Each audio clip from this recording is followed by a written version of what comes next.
Assalamualaikum warahmatullahi wabarakatuh. Halo semuanya. Di video ini saya akan menjelaskan satu materi dari mata kuliah Ekonomi Mikro Islam, yaitu mengenai distorsi pasar. Namun sebelum itu saya akan memperkenalkan diri saya terlebih dahulu yang akan saya sajikan di video berikut ini.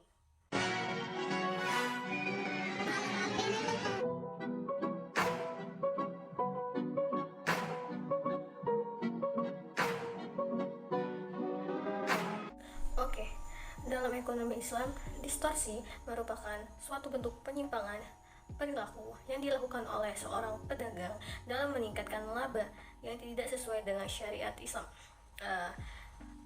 Distorsi pasar sendiri dibagi dalam 3 bentuk. Bentuk yang pertama yaitu terdapat rekayasa terhadap penawaran dan permintaan. Bentuk yang kedua yaitu terdapat tadlis atau penipuan, dan bentuk yang ketiga yaitu terdapat taqrir atau ketidakpastian. Di bentuk yang pertama yaitu rekayasa penawaran dan permintaan, terdapat 3 bentuk lainnya yaitu bai najasi, lalu ihtikar, 3 yaitu talaki rukban. Untuk bai najasi itu sendiri yaitu merupakan menciptakan permintaan palsu atau merekayasa permintaan dengan tujuan untuk menaikkan atau menurunkan harga dari harga yang sedang berlaku di pasaran. Lalu selanjutnya itu terdapat ihtikar. Ihtikar ini sering kali diterjemahkan sebagai monopoli atau penimbunan suatu barang.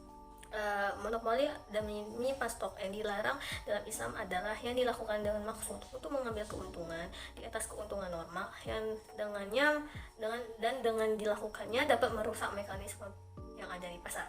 Lalu terdapat talaki rukban. Talaki rukban merupakan tindakan yang dilakukan oleh pedagang kota dengan membeli barang terhadap petani di desa tersebut. Namun dia mengetahui harga di pasar kota sekian rupiah, namun dia membeli dengan si petani tersebut dengan sekian rupiah yang ternyata harga tersebut dimurahkannya dari harga yang ada di pasar, dan itulah yang disebut dengan talaki rukban. Lalu selanjutnya untuk bentuk yang kedua yaitu terdapat tadlis atau penipuan. Terjadinya tadlis atau penipuan adalah ketika salah satu pihak tidak memiliki informasi seperti yang dimiliki dengan pihak lain, maka salah satu pihak akan merasa dirugikan dan terjadi kecurangan atau penipuan. Lalu bentuk yang terakhir yaitu taqrir atau ketidakpastian. Kasus taqrir terjadi bila ada unsur ketidakpastian yang melibatkan kedua belah pihak. Jika tadlis melibatkan satu pihak saja yang tidak mendapat informasi, namun di taqrir ini melibatkan dua belah pihak yang sama-sama terdapat unsur ketidakpastian yang melibatkan kedua belah pihak tersebut. Oke. Di video ini saya akan membahas menganalisis satu bentuk distorsi pasar, yaitu bentuk yang kedua yaitu tadlis atau penipuan, dengan analisis berupa satu buah studi kasus mengenai bisnis online yang saat ini sedang marak dan digunakan oleh masyarakat, terutama masyarakat Indonesia. Oke, bisnis online menjadi peluang usaha yang sangat menggiurkan untuk kita jalankan. Namun, terkadang kita berpikir bahwa kita tidak bisa memulainya karena kita tidak memiliki modal. Tetapi sekarang banyak pilihan untuk kita berbisnis walaupun tidak memiliki modal. Salah satunya adalah bisnis dropshipping. Dropshipping adalah satu bentuk sistem jual beli yang dilakukan secara online yang dapat memungkinkan seseorang untuk menjual barang tanpa harus menyimpan stok dan tanpa perlu repot untuk mengirim barang tersebut. Dengan kata lain, tidak memerlukan modal yang besar, namun kita sudah bisa menjalankan bisnis online tersebut atau bisa bergabung ke dalam salah satu dari pembisnis online tersebut. Untuk dropshipping ini, jika kita analisis secara definisinya, bisa saja mengandung yang namanya unsur tadlis atau penipuan. Artinya, ketika penjual menyembunyikan atau ketika penjual atau dropshipping tersebut menyembunyikan barang dari keadaan yang sebenarnya dan tidak memberikan informasi mengenai barang tersebut, atau barang tersebut tidak sesuai dengan kenyataannya, sehingga bisa terjadi penipuan. Oke. Nah, tadi kan saya menyampaikan bahwa tadlis atau penipuan dapat terjadi dalam 3 macam, yaitu dalam penipuan berupa harga, kualitas, ataupun waktu pengiriman. Nah, di metode dropshipping ini, di sistem dropshipping ini, dari ketiga itu bisa saja terjadi. Bisa kita analisis dari yang pertama, penipuan berupa penipuan harga. Misal Dari si dropshipping ini telah ditentukan harga dari si produsen asli berupa sekian rupiah. Bisa saja ketika dia kembali menyalurkan barang tersebut kepada pembeli dengan cara menaikkan harga yang telah ditetapkan oleh si produsen aslinya. Lalu yang kedua yaitu penipuan berupa kualitas.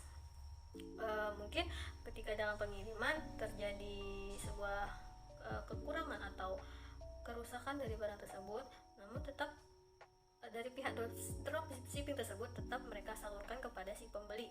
Lalu yang ketiga terdapat penipuan dalam waktu pengiriman berupa estimasi sampainya barang tersebut. Bisa dibilang estimasinya tanggal sekian, namun justru malah datangnya di tanggal sekian. Tetapi biasanya itu bisa kita katakan di luar tanggung jawab si pengirim, karena itu sudah masuk ke ranah dari pihak ekspedisi yang mengatakan barang tersebut. Karena dari pihak dropshipping mungkin sudah melakukan kesepakatan tanggal sekian-sekian, namun dari pihak ekspedisi mungkin terjadi 1-2 teknis di dalam proses pengirimannya. Dengan kata lain, waktu pengiriman yang telah ditetapkan oleh dropshipping kepada si pembeli tidak disepakati atau tidak berjalan dengan lancar, di mana estimasi di tanggal sekian namun ternyata terlambat sampai di tangan si pembeli. Untuk dari ketiga hal tersebut, dari segi penipuan harga, kualitas, dan waktu pengiriman, ketiganya bisa dihindari oleh dropshipping tersebut dengan syarat mereka selalu bersikap jujur dan amanah, tentu saja. Dengan cara yang pertama, dari segi harga, dari dropshipping juga bisa dari yang saya lihat juga, atau contoh dari di kasus ini, dari pihak dropshipping juga biasanya ada dropshipper tertentu yang mereka justru malah lebih memurahkan harga dari produsen asli yang mereka dapatkan, barang yang mereka dapatkan dari produsen asli tersebut, dengan tujuan agar dari jasa mereka lebih dikenal oleh pembeli sebagai jasa yang murah. Jadi akan menaikkan branding mereka di mata pembeli barang mereka tersebut. Nah, tadi kan saya sudah menjelaskan dari segi harga. Di sini saya akan menjelaskan dari segi kualitas.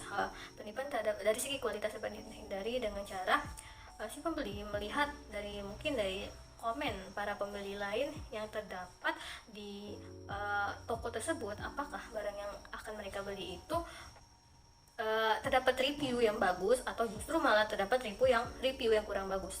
Itu bisa dapat di segi kualitasnya. Untuk penipuan dari segi kualitasnya dapat dihindari. Mungkin saja dari pembeli yang lain akan memberi bintang 1-2 jikalau barang tersebut kurang baik atau untuk pengirimannya kurang bagus. Namun jika dari segi bintangnya termasuk ratingnya tinggi, dapat dikatakan jika barang tersebut memiliki kualitas yang bagus. Untuk dari segi waktu pengiriman, bisa dari segi pembeli bisa saja memilih ekspedisi yang dari segi review orang-orang memang dipercaya dengan kualitas pengirimannya yang cepat, yang dari segi kurirnya pun yang ramah, dan tentu saja tidak melakukan hal-hal yang tidak diinginkan, seperti terkadang melempar paket yang seharusnya mereka tidak tahu kan apakah isi paket tersebut dari kaca atau tidak, tapi justru mereka asal melemparnya saja. Nah, maka ketiga jenis penipuan dapat kita hindari dan dapat meminimalisir dari tindak kejahatan atau tindakan yang kurang mengenakan dari si penjual tersebut. Oke, mungkin itu saja materi dari distorsi pasar yang dapat saya sampaikan. Wassalamualaikum warahmatullahi wabarakatuh. Sampai jumpa.